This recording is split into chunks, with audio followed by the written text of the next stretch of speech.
시청자 여러분 안녕하십니까? 워싱턴 무역관 심재원입니다. 전 세계가 주목하는 미국 대선이 지난 11월 5일 치뤄졌습니다. 트럼프 전 대통령이 재선에 성공한 가운데 트럼프 2기 행정부의 통상정책은 어떻게 펼쳐질까요? 한국과 미국이 상호 협력할 수 있는 주요 분야는 어떤 것이 있을까요? 오늘은 트럼프 1기 행정부에서 국가경제위원회 부국장을 역임했던 글로벌 로펌 에이킨 검프의 클리트 윌렘스 파트너님을 만나 이야기해 보겠습니다. Good afternoon, Mr. Willems. Thank you for joining us today. This election has certainly been a dramatic one, and with President Trump preparing to return to the White House, we are all interested in what his administration's trade and security policies will mean for South Korea and the wider Indo-Pacific region. Given your experience as Deputy Director of the National Economic Council, we are eager to hear your take on these issues. To start, could you share your thoughts on the likely direction of trade policies under a second Trump administration? Sure, and first let me just say it's great to be here with you today. I'm happy to have this conversation. I think as you're thinking about Trump's trade policy, I mean, the first thing to recognize is it's going to be a major priority for him, right? This is something that he spent a lot of time working on in the first administration, something he spent a lot of time talking about during the campaign. So I think this is going to be front page, headline news, priority issue for the president. Now, I do think that when you look at his trade policy, it's also important to look at it in the broader context of the president's economic agenda, right? And trade is a tool that he is using along with other policies to try to grow the U.S. economy. Right, and this is going to include tax cuts, it's going to include deregulation, it's going to include efforts to lower energy and housing costs, which are key drivers of inflation, and trade is going to be part of that. And when I look at his trade policy specifically, what is he trying to achieve as part of that broader economic agenda? Well, I'd put three things at the top of the list. I mean, number one, President Trump is clearly interested in more manufacturing in the United States. That is a key objective. I'd also note it's a bipartisan objective. In a lot of respects, you'll see some continuity with what the Democratic administration was trying to do. You know, number two, there's this question of unfair trade practices. And I think that is both issues of imports coming into the United States that are unfairly subsidized, things like excess capacity from China. He's going to use tariffs to counteract those policies. But then there's also the question of unfair practices that are preventing U.S. exports from getting into other markets. And I think he's concerned about policies that are restricting U.S. exports abroad. And then the third piece, which in many ways I think is maybe the most transformational and the most unique, is he really wants to rebalance global trade flows and global trade rules. And if you look at organizations like the WTO, which I will say in many respects has been very helpful to the United States over the years, the reality is that it is outdated in many respects, and the rules aren't designed for today's economy, aren't designed for today's global competition. And you have a situation where the U.S. average tariff rates under the WTO system, both what we have in place and what we're allowed, are very low. It's about 3.4%. You look at other countries around the world, and I won't pick on Korea, we have a great relationship, a great FTA, but let's look at India, for example. Their average tariff rate right now today is 18.4%, and the WTO lets them go to 50. And that system, in President Trump's mind, just doesn't make any sense anymore and just isn't fair to the United States. And so those are the things he's trying to achieve. And I think what you're going to see is some combination of actions. You're going to have tariffs, but the tariff man is a deal maker too. And I think there's going to be a great opportunity for trade deals as well. Thank you. Turning to a more regional view in the Indo-Pacific, past administration has aimed to strengthen economic ties across this region. Now that the election is behind us, what's your future perspective under Trump? And given the administration's traditionally protectionist stance, how do you foresee this affecting the broader Indo-Pacific trade landscape? Sure. Well, look, I do think that the Indo-Pacific will again be a focus for this administration. I think given the role of China and the influence China has in the region, the United States is going to need to engage. And I know we'll talk a little bit about China later, so I won't focus on them now, but I think clearly there's going to be a robust agenda with respect to China. I think to the extent that there are specific issues, that there are imbalances, that there are things that the administration believes are unfair, I mean, just like anywhere else, they're going to address those. But the flip side of that, and I think where the opportunity lies, is that the Trump administration understands very well that there is a need to provide a counter to China. And China is going around the region They're cutting trade deals with countries left and right. They're making it easier to link those supply chains with the region and with China, and we haven't had much of an alternative.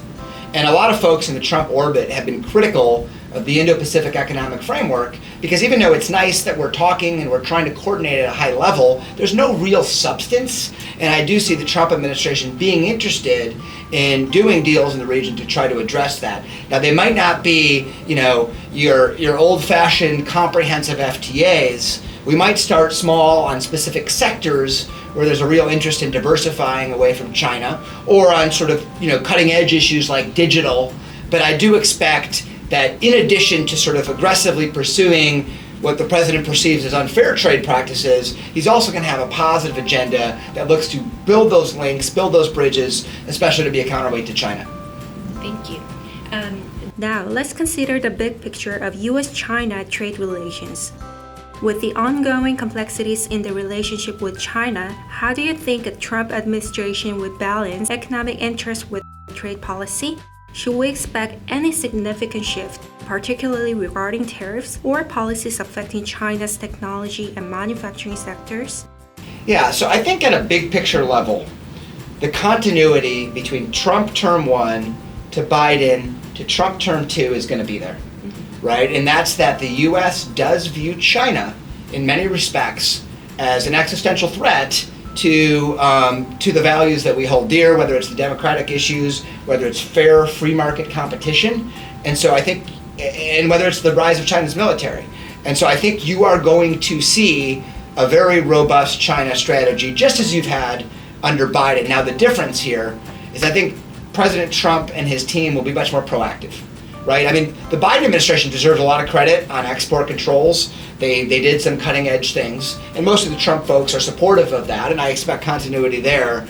But when you turn to the traditional trade stuff, it was a pretty lethargic agenda, right? I mean, the whole agenda of the Biden administration was largely about let's have dialogue for dialogue's sake, but no real efforts to open up China's markets or to change its practices in a proactive way. I mean, they basically endorsed the entire Trump tariff framework and just kind of made some minor changes at the edges.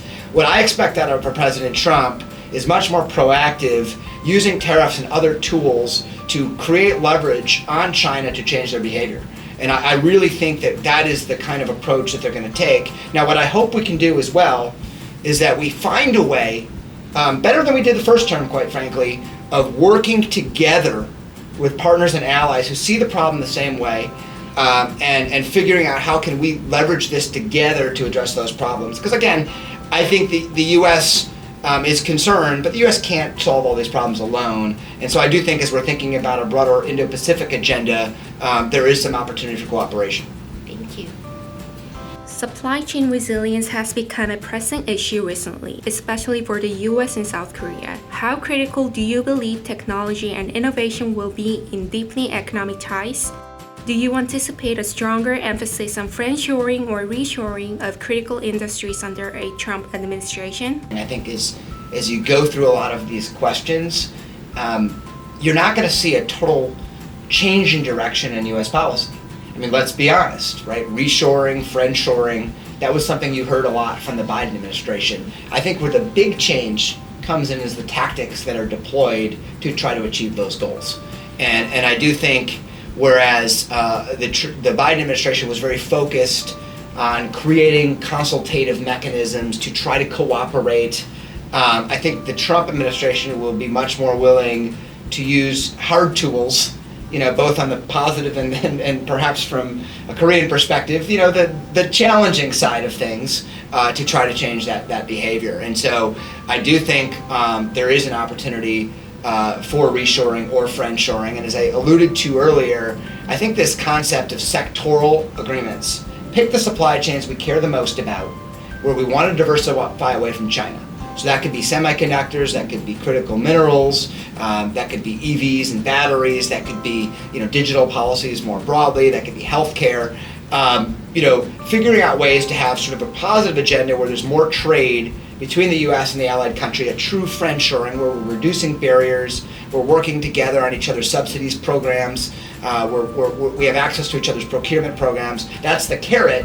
And then the stick is sort of the joint action against China. And I think in some cases, the U.S. will want its partners to put in place similar export controls or even common external tariffs.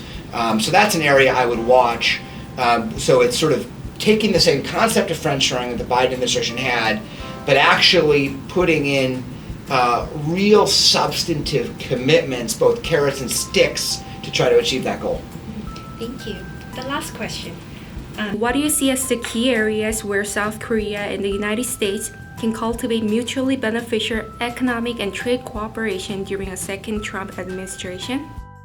Well, I sort of alluded to some of the things that I think could be part of an agenda, right? And I think there is a real role for Korea as a core U.S. ally in the region to participate in some of these more substantive trading arrangements, really building on the great trade agreement that we already have between us. So that's clear. I would say from a broader standpoint, what I think has been really good, and I think South Korean companies have done a fantastic job sort of expanding their relationship with the U.S., investing in the United States. South Korean companies have been making leading investments throughout our country, especially in the South. And so I think that's great, right? And I think it's good for your companies to have access into our market, to help our economy grow. And I think the more that occurs, the better for both of us. I think what I'd like to see, though, is more in the other way. Can more U.S. companies make more investment into Korea? And can we expand that market? And so I do think as we're looking to work together, there's some of these sort of collective things we can do. South Korean investment into the United States is great. I think what a Trump administration will also like to see is more opportunities for investment into Korea and to sell into the market. And I hope that, to the extent that we have any differences, if there are any barriers that are in place, that we can work through those. Thanks so much, Mr. Willems, for sharing these valuable insights. This has been an eye-opening conversation, and I'm sure our audience got a lot out of it. We really appreciate your time and look forward to continuing this discussion in the future. Thank you.